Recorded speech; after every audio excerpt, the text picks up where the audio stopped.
Vamos lá, bom dia. Vamos retomar aqui a aula de Direito Administrativo, começando do zero. A gente está estudando classificações de atos administrativos. Hoje a gente vai iniciar aqui em atos internos e atos externos.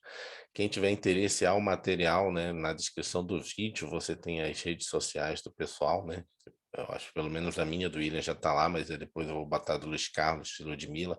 Quiserem trocar ideia ou tiver ter acesso ao material, a gente deixa disponível também pelos outros meios. Vamos continuar aqui a leitura e os debates aqui. Atos internos e atos externos. Quanto ao âmbito de aplicação, os atos administrativos podem ser internos e externos. Os atos administrativos internos são aqueles que atingem diretamente apenas os entes públicos, órgãos, entidades e agentes, produzindo efeito dentro da própria administração pública. Exemplo, ordem de serviço, definidas as atividades de um grupo de servidores, a portaria de remoção de servidor da unidade X para a unidade Y daquele órgão, memorando. Deixa eu só botar minha ferramenta aqui de comentário. Ferramentazinha aqui. Em regra, os atos internos não requerem publicação oficial. Para eles, a administração pode se utilizar de outros mecanismos de publicidade, como a intimação pessoal do interessado ou boletins internos. E, em geral, o pessoal usa esse aqui, ó, boletins internos. Esses atos pessoais são aqueles atos só que envolvem, às vezes, só o servidor. Por exemplo, até férias, em alguns órgãos, elas são publicadas. Publicadas, que eu estou falando, não no Diário Oficial da União, mas no boletim interno do órgão. E essa intimação pessoal ocorre, na verdade, até depois.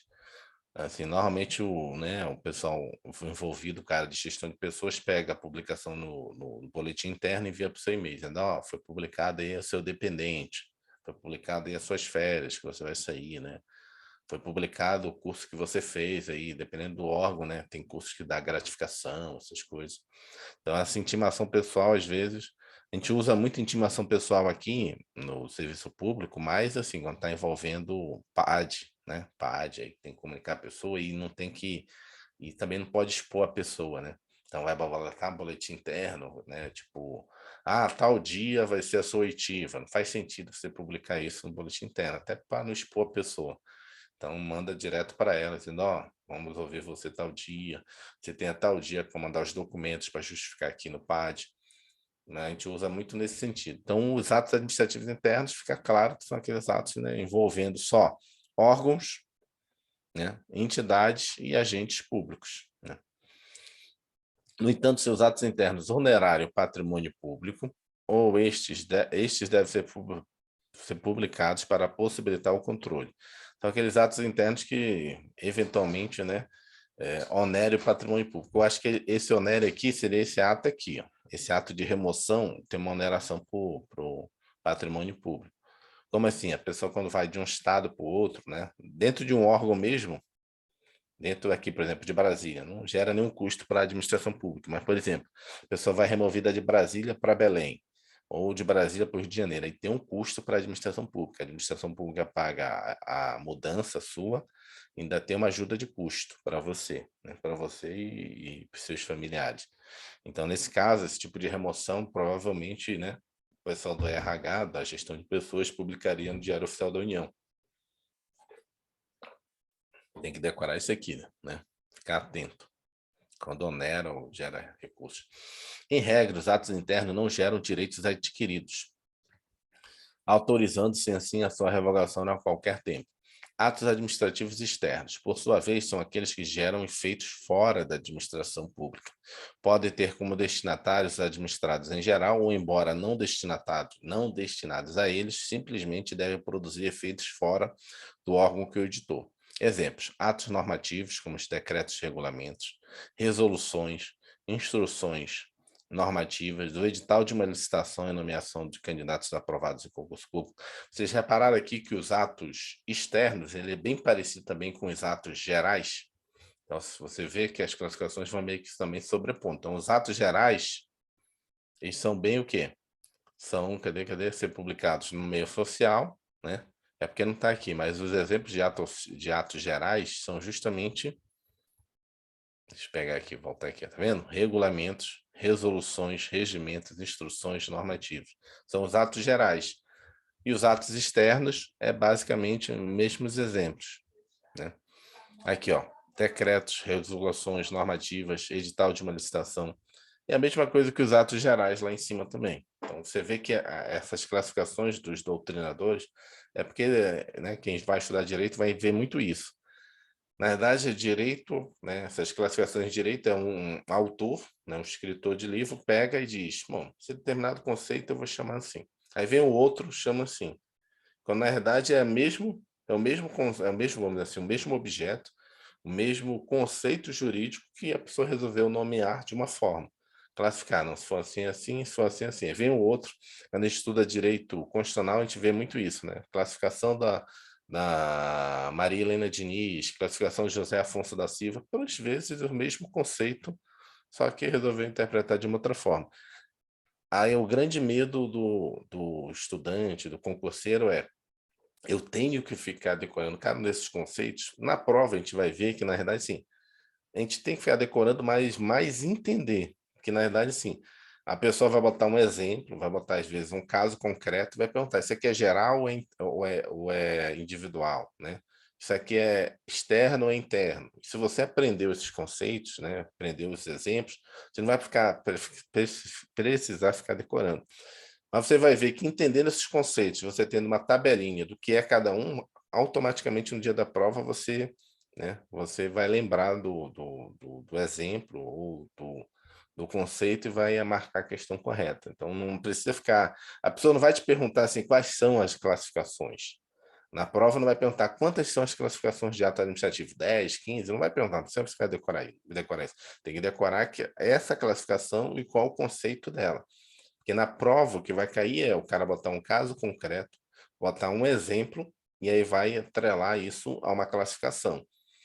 Provavelmente ele vai botar uma classificação errada, né? Vai botar assim, ó, por exemplo, na prova, como é que é normalmente cobrado, vai botar uma ordem de serviço. É um ato administrativo de classificação externa? Não, né? Ele é interno. Mas ele vai botar toda uma historinha, né? Tá, determinado chefe, bababá, bababá, fez uma ordem de serviço, né? Designando um tipo né, de serviço que cada servidor deveria fazer dentro da sua repartição pública, dessa forma, né? Isso mostra, né, um exemplo de um ato administrativo externo, já que foi externo ao, né, a pessoa, foi para os seus servidores, e mais ou menos vai tentar te enganar. É mais ou menos assim. Então não precisa ficar com medo de ter que decorar na ponta, né, na ponta, assim, cada detalhe, a vírgula desse conceito aqui, dessa classificação. Não, tem que entender a classificação. Em algumas, até pelo bom senso, você entende elas. Vamos continuar aqui. Então, os exemplos de atos administrativos externos, né? Como produzem efeitos externos ao órgão que os editou, os atos externos devem ser publicados em meio oficial, como regra geral. Quando ele fala em meio oficial, ele está falando de o Diário Oficial da União, que é né, vamos dizer assim, o grande local onde são publicados todos os atos da administração pública. Mas ainda existem outros locais de publicação, né? De publicidade, né? Não de publicação. Publicação é aqui, de publicidade. Tem o próprio site do órgão, tem os boletins internos, né, dos órgãos, dos ministérios. No entanto, se não for necessário o conhecimento do público em geral, excepcionalmente pode-se dispensar a publicação oficial, socorrendo-se de outras formas de divulgação. O exemplo é a intimação de um particular para que preste esclarecimentos perante a vigilância sanitária do município. Então, vamos lá, as comparações. Atos internos. Efeitos internos da administração. Atos externos atingem os administrados, ou, né, atinge as pessoas externas à administração. Regra, não requer publicação oficial, regra, deve ser publicados. Só tem que ter um asterístico aqui, para levar para a prova, que é o quê?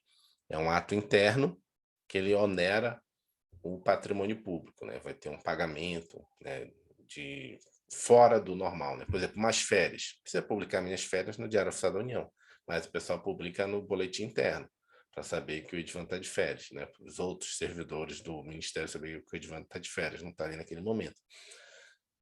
Mas e se fosse uma remoção do Edvan de Brasília para o Rio de Janeiro?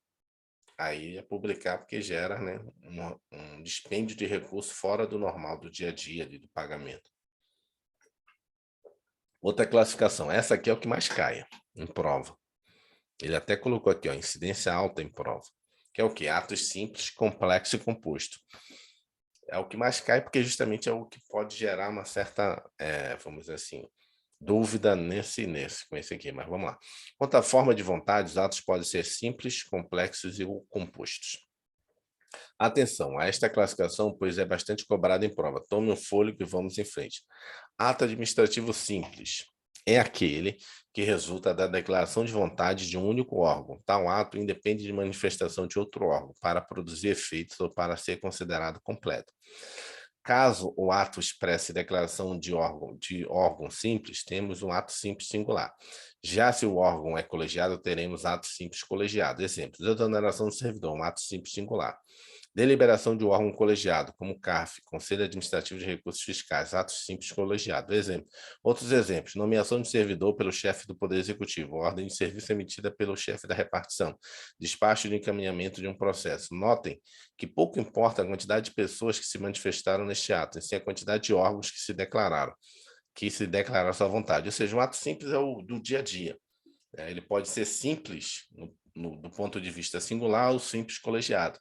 Por exemplo, agora você vai ter a decisão da Anvisa sobre vacinação, né, de crianças ou não. Aquilo é um ato simples, porque é de um único órgão da Anvisa, mas ele é colegiado, porque é decidido pela diretoria colegiada da Anvisa.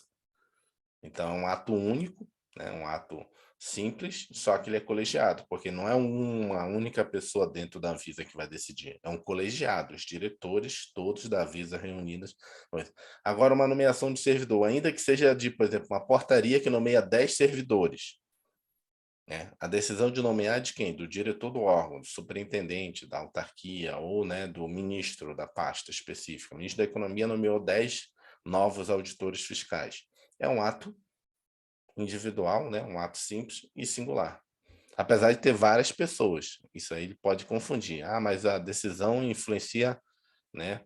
Influencia 10 pessoas, mas mesmo assim continua sendo um ato simples. Por quê? Porque a vontade é de uma única pessoa, é de um único órgão, então continua sendo simples, mesmo que afete mais de uma pessoa. Já o ato complexo resulta da manifestação de 2 ou mais órgãos. No ato complexo, isso aqui, ó, isso aqui é a diferença, 2 órgãos são conjugados para flutuar um único ato.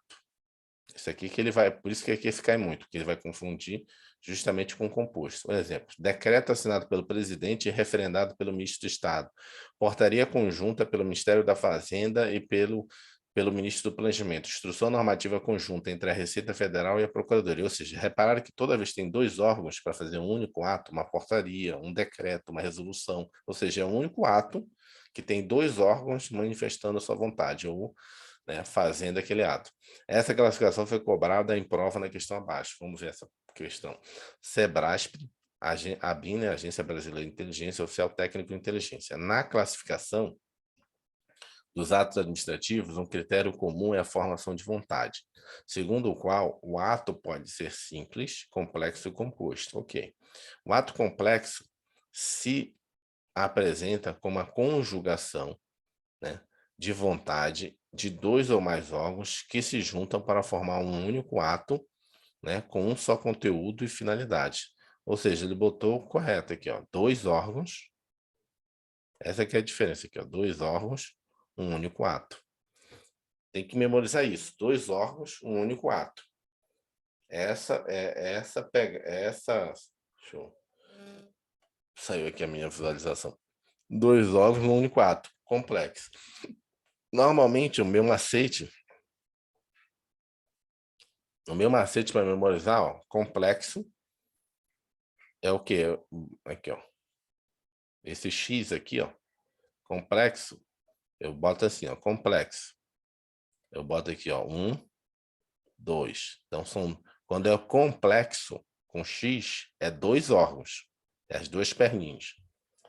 Eu vou explicar daqui a pouco. Antes de dar o composto, você vai ver que lá é o F. Entendeu? Vamos lá. Vamos ver exemplos de atos, né, complexos, que concede aposentadorias e reformas e pensões. Tipo, tá certo? Tá certo. Ato complexo. Vamos lá. Outros exemplos importantíssimos de prova.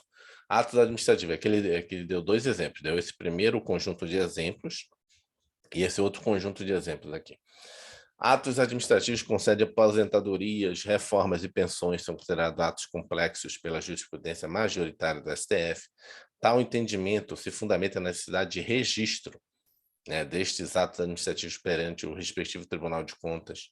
Portanto, o ciclo de formação destes atos exige a manifestação de vontade de 2 ou mais órgãos, né? Órgão A, que concedeu a aposentadoria do serviço, mais órgão B, respectivo Tribunal de Contas mediante registro. O que é isso? Quando você vai se aposentar, você solicita no seu órgão aposentadoria. Então, servidor federal vai solicitar no órgão federal aposentadoria, a pessoa vai fazer a contagem do tempo de serviço, né?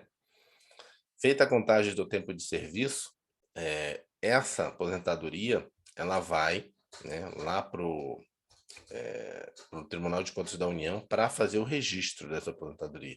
E aí o Tribunal de Contas da União, no órgão, ele vai verificar se realmente a contagem foi correta, se o enquadramento legal para sua aposentadoria está ok.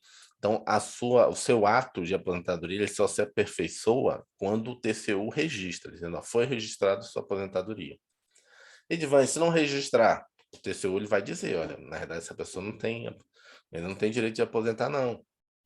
Chama ela de volta que ela tem que cumprir mais 1 ano de trabalho, mais 6 meses, mais, né, tantos anos. E aí você vai ter que voltar. Isso aqui eu estou fazendo uma verticalização desse conhecimento que pode cair em outros assuntos, né? Na parte de direito previdenciário, né? Se você vier a fazer, mas às vezes pode cair aqui também direito administrativo.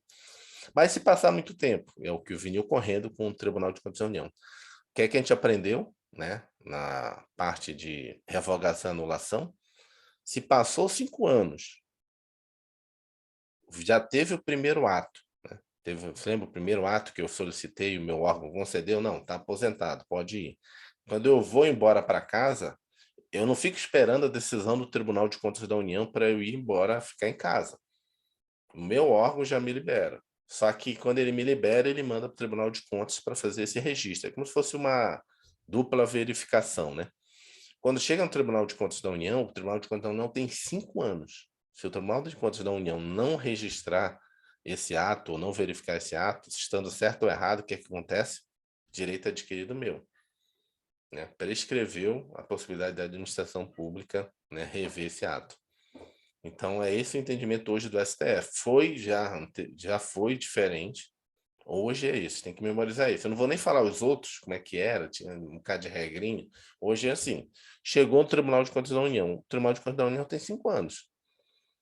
Imagina, você passa lá 10 anos aposentado, já está vendo a sua vida, virou empreendedor, abriu um bar, um restaurante, sei lá, já fez alguma coisa na sua aposentadoria. Ou nem está em Brasília, foi embora morar em Alagoas. Aí 10 anos o Tribunal de Contas resolve registrar. Ih, estava errado aqui o fundamento. A contagem não era essa contagem aqui. Está faltando ainda 1 ano e 6 meses para esse cara ser. Imagina, você está lá em Alagoas, não tem mais nem casa em Brasília, vendeu todos os seus imóveis aqui, já foi embora. E acontece isso em Brasília. As pessoas vão embora daqui, né? E vão morar em outra cidade. Não que a cidade seja ruim em Brasília, mas a pessoa está aposentada, né? Vai lá para uma praia do Nordeste, aluguel mais barato, que você aluga aqui por, sei lá, R$ 1.000, lá você aluga uma mansão, né? Perto uma praia. E aí vai mandar a pessoa voltar para fazer 1 ano e meio de serviço depois de 10 anos. Então, esse é o entendimento do STF. Passou 5 anos, já era. Já era para ter registrado. Vamos ler aqui. Veja abaixo o julgado nesse sentido. STF, mandado de segurança 3.881. O ato de aposentadoria de agentes públicos tem sido reconhecido pelo Supremo Tribunal Federal como ato complexo, com X, 2 órgãos. A despeito da controvérsia que o tema possa originar, é pacífico o entendimento nesta corte de que, por se tratar de um ato complexo, ele apenas se aperfeiçoa após o seu registro junto ao TCU. Assim, apenas após o registro da aposentadoria, no TCU é que começaria a ocorrer o prazo decadencial de 5 anos previstos no artigo 54 da Lei 9784, para anulação do referido benefício. Isso aqui pode esquecer, isso aqui só entenda isso aqui para entender que é um ato complexo. Essa parte aqui final dele, que apenas após o registro da aposentadoria, está errado. Está errado. Esse entendimento aqui, esquece o entendimento. O STF já decidiu que a partir do momento que chega para ser registrado. A partir do momento que chega para ser registrado, se o Tribunal de Contas da União não registrar em 5 anos, já caiu o prazo decadencial, né? Aqui ele está dizendo, é julgado antigo, que após o registro começa a contar 5 anos. E se o TCU demorar 10 anos para registrar? Ou seja, o ato vai demorar, você vai ficar aposentado 15 anos, com a instabilidade de ter que voltar a trabalhar, porque estava errado a aposentadoria, então isso aqui, entendimento tá ultrapassado. Vamos lá, repare que o ato, depois eu posso mandar, tem 2 julgados que eu tenho que mandar para você, eu não sei se um é esse, esqueci o outro que eu tinha falado também, que é julgado novo da STF, não me lembro agora. Foi de uma aula anterior que eu falei, ó, isso aqui também tá errado no material. Acho que é sobre, agora eu não vou me lembrar. No julgado novo, acho que era sobre poder de polícia, que agora pode delegar não só a parte de fiscalização, mas a parte de sanção também é novo, tudo 2021. Repare que o ato só completa seu ciclo de formação quando houver conjunção de declarações, passando então a ser considerado concluído. Vamos ver agora o ato composto. Ato composto, por outro lado, é aquele que surge de manifestação de um único órgão. Deixa eu, parece que ficou feio. Vamos lá. Manifestação de um único órgão, né? Mas depende de verificação por outro órgão.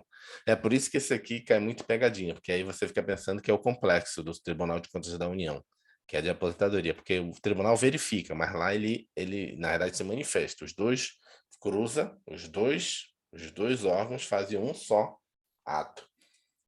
Aqui não, aqui, apesar de ter uma verificação posterior, mas é 2 órgãos distintos, dois atos diferentes.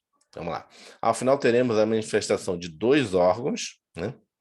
Aqui, ó, 2 órgãos, mas será a vontade de um deles será apenas instrumental em relação ao outro.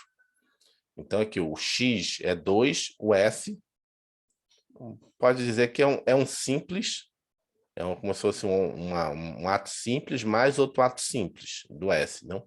É como se fosse 2 atos simples, é um órgão mais o outro órgão.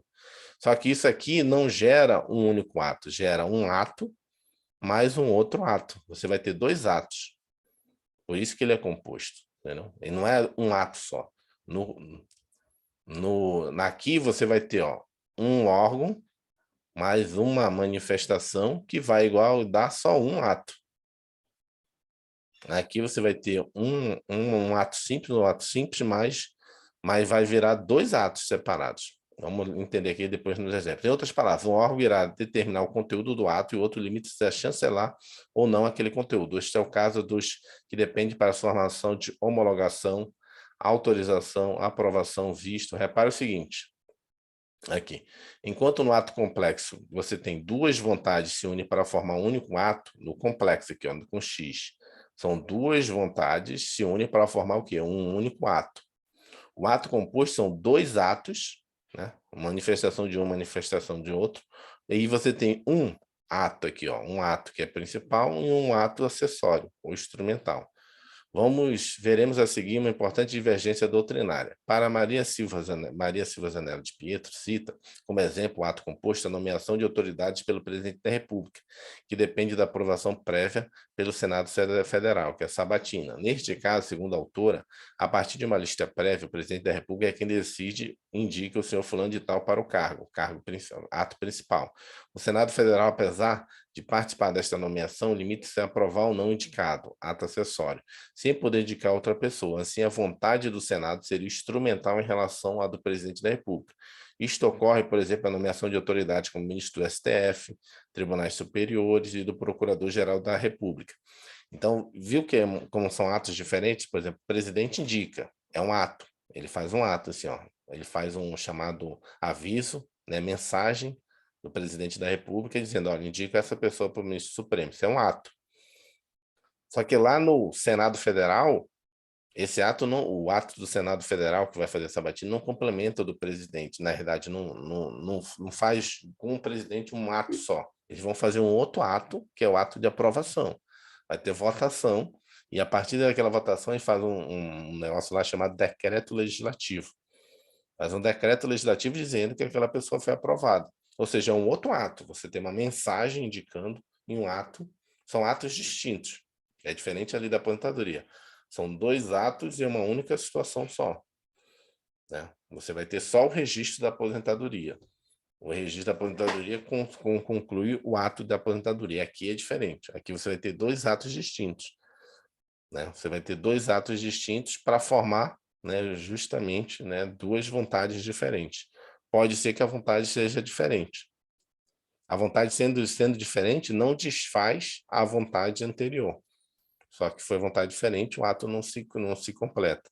Lá na aposentadoria do TCU, quando o ato lá de registro você discorda, ou seja, não é a mesma manifestação de vontade, você desfaz o ato anterior. Você desaposenta a pessoa, porque o ato posterior é necessário para completar o anterior. Nesse caso aqui, não.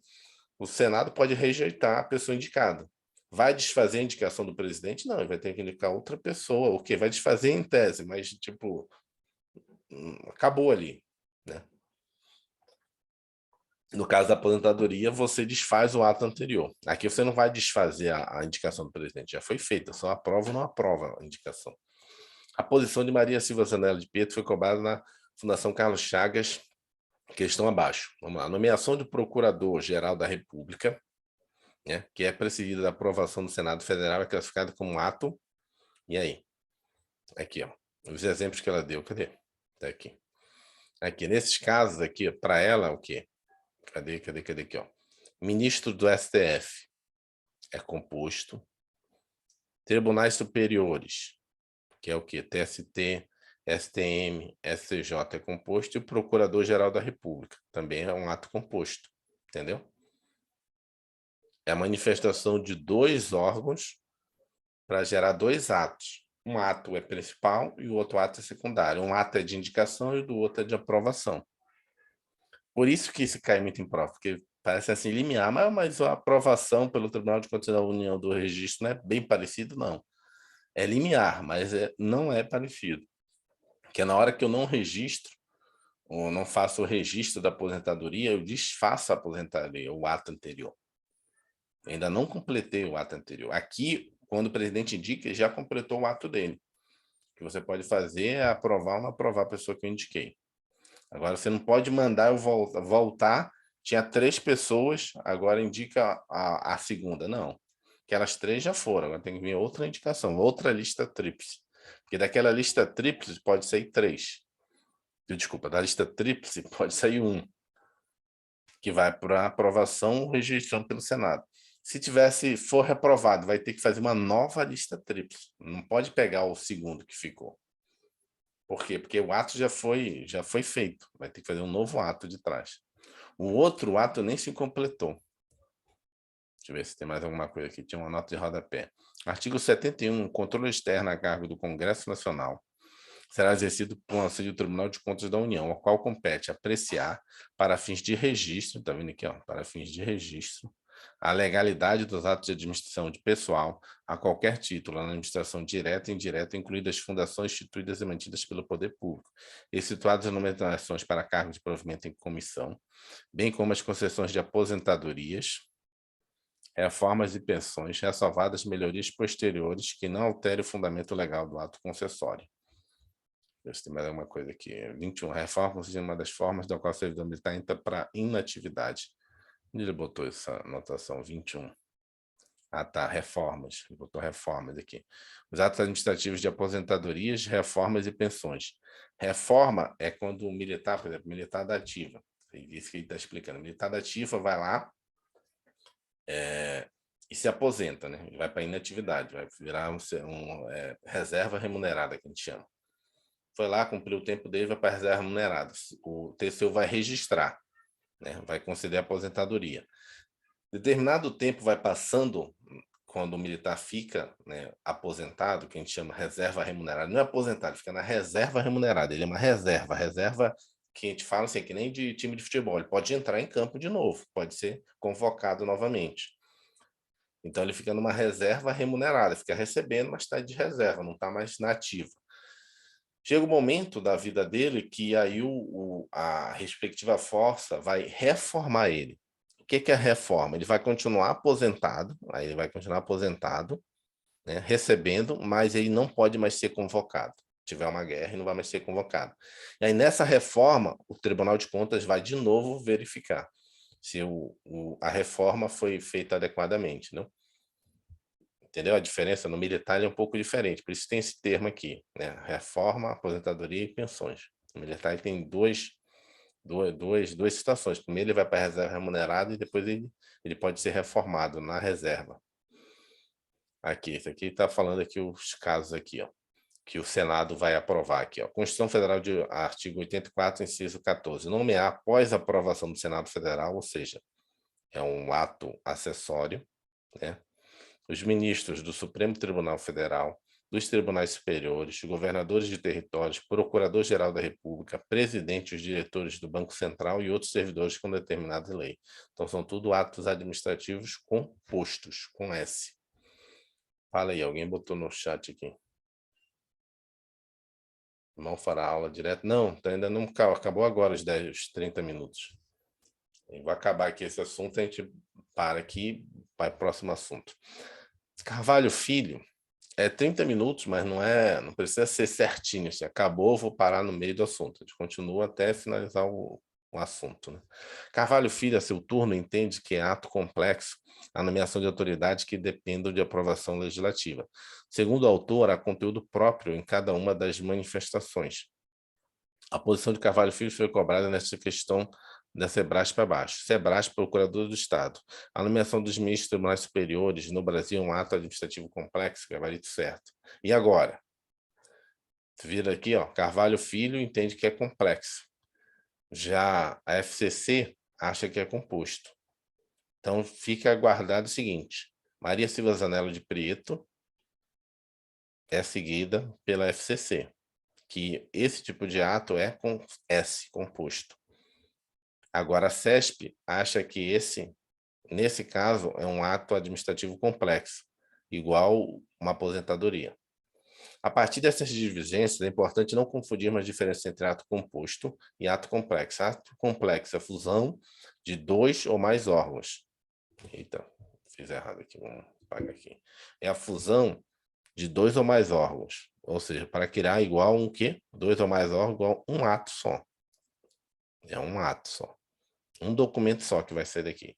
O ato composto resulta da vontade única, né? Vontade de um órgão mais a ratificação do outro. Aqui vai ser 2 atos, 2 documentos diferentes. Esta diferença foi cobrada na questão abaixo. Sebrasp, Tribunal Regional Federal, Oficial de Justiça Avaliador. Enquanto no ato complexo, as manifestações de 2 ou mais órgãos se fundem para formar um único ato, tem que sempre lembrar isso, são 2 para formar um só. No ato composto, um S aqui, lembrar do S, se pratica um ato administrativo principal que depende de outro ato para a produção plena dos seus efeitos, que é um ato administrativo secundário. Tem que lembrar, complexo, com X, são 2 órgãos que vai formar um único ato. Então, 2 conteúdos de 2 órgãos diferentes formam um único ato. Composto tem um ato principal, ok, foi publicado, é um documento, mais um outro ato secundário, né, que ratifica aquilo. Vamos ver aqui. Atos simples, vontade única de um único órgão, singular ou colegiado. Atos complexos, 2 ou mais vontades, um único ato. Atos compostos, vontades de um único órgão, 2 atos. Um principal mais um acessório. Vou dar uma paradinha aqui, né, e depois a gente continua, né, na próxima aula. Vamos lá.